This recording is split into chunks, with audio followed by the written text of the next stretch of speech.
dahil natapos natin yung gawain, isang katutak na gawain sa workplace.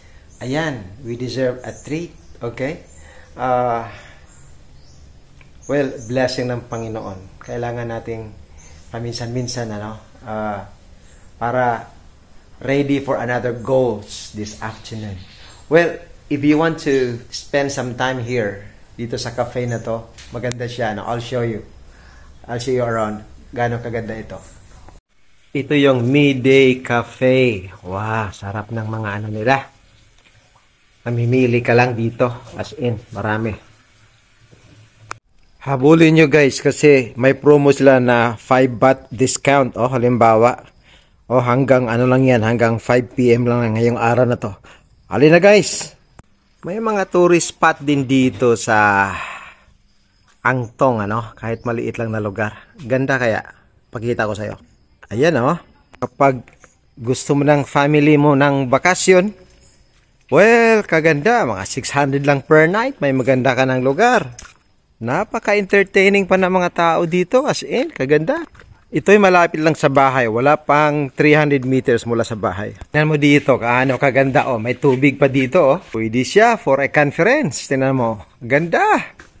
As in, may hotel diyan, Labas tayo para mas makita natin. Iyon ang ibig kong sabihin. Ang ganda kaya. Wow. As in, may hotel pa diyan, Yan, kung gusto mo ng hotel na pang pamilya, ayan. Marami sila dito guys. Papakita ko pa sa iyo yung iba. As in. Meron ding hotel doon, Puntahan natin yun. Napaka-presko pa ng hangin. Ikot tayo dito. Ito may mga cottages sila, Tingnan mo. Dinumber pa yan, Baka gusto mong tumalon dyan. Ikutin natin para mas makita natin yung ano meron dito. Ibig sabihin guys, pwede kayo magdala ng mga pagkain nyo dito, mga pamilya, mga pwedeng mag-picnic kayo dito. Ang ganda talaga. Puntahan natin yan mamaya, Pati yung design ng toilet, ang ganda naman, Grabe, ang gandang lugar na ito, Itong sa dami ng mga cottages dito, ibig sabihin, talagang pwede sa pangmaramihan siya na group, mga group activities, lalo na mga master guide dyan. Yung mga hotel dyan, tingnan mo naman yan. Hindi lang doon sa likuran ng mayroong hotel, meron din dito. Mas maganda, lapitan natin yan. Ano kayang ibig sabihin ng 5 to 10 na yan? 5 to 10 katao? Hindi ko alam, hindi ko tinanslate Dito muna tayo kasi mukhang mas maganda dito.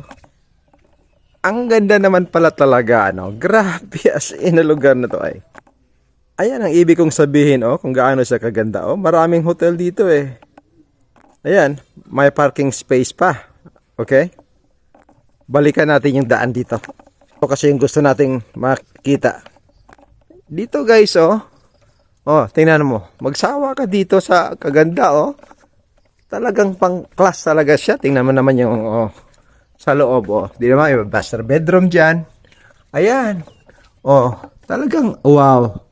As in, kaganda talaga, Sana mabuksan, hindi nakasara, So, overlooking siya dito, Ayan, This is really good for family and for group activities. Pag maramihan.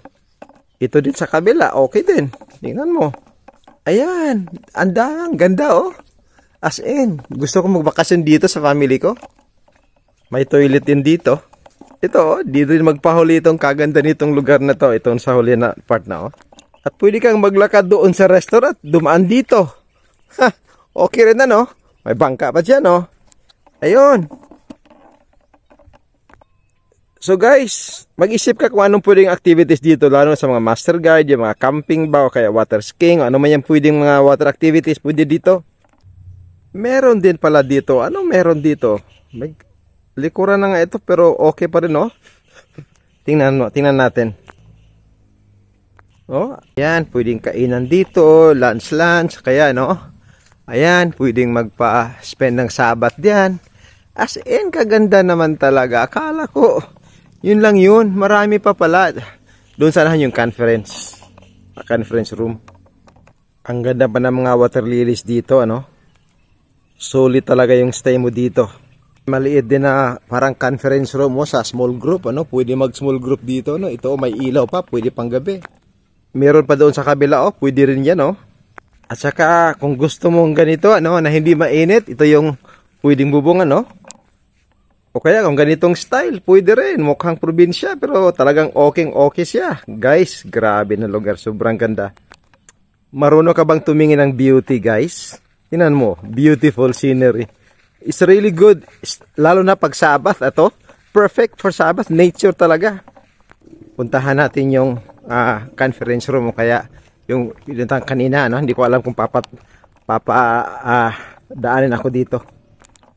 Akala ko hindi ako pwede makadaan dito sa kitchen. Pwede pala dito. Tingnan mo, ang ganda no. Yan ang conference room nila. Oh, sawadikap. Ayan. Pwede pala dito. This is the conference room. Okay? Kung gusto niyo ng yan, may meeting dyan. Oh. Tingnan mo. Good. O see? May meeting sila for conference room. Pangailangan. So, mag-isip kayo guys. Anong pwedeng mga activities dito? Ayun yung kanina. Napuntahan natin. Ito yung paborito ko. Dito sa kabila, Okay? So, guys, ganda talaga siya. May bathroom din diyan. Another conference room. Magsawa ka, guys. As in. Dito pwede. Parkingan. Pwede pumasok dito. Ayan. Hindi ko alam kung sa kanila pa rin ba yan.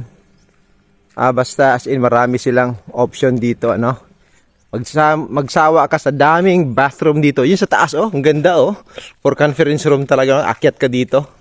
Doon. Diyan yung pinaka-paborito ko, Kaya lang magsasara na sila ngayon, 5 PM na Ganda dito sa evening. As in. Diyan, kung gusto mong pagpahangin. Ayan, ang ganda, As in, ganda talaga. Dito ang paborito kong pasyalan. Ito ang tinatawag na midday cafe or resort. Pwede kayong mag-conference dito. Kaya doon sa taas. O kaya meron dito din. Sobrang ganda. As in. May tagabantay ka pang si Hawk. Ayan. Dito maganda. Siyempre. Ayan. Pwede ka maghapon dito. Ganda, no? Ayan. Wow. Dahil may mga ilaw siya, maganda siya sa gabi. As in. Binigyan pa ako ng higaan, Ang bait-bait talaga. Siguro yung lahat ng mga utang mo, maialaala mo dito, O kaya kung sino yung mga pinag-alaala mo, malaala mo dito. Kasi sobrang ganda na lugar, as in. Ganda dito, mahiga muna ako. As in, kaganda na lugar, Binigyan pa ako ng unan. As in, maganda. Talagang, sa Bisaya, magpahayahay. Okay, guys. Sa susunod, uulitin, Pakishare nito. At sana magustuhan mo itong video na to. Well, sa susunod, see you.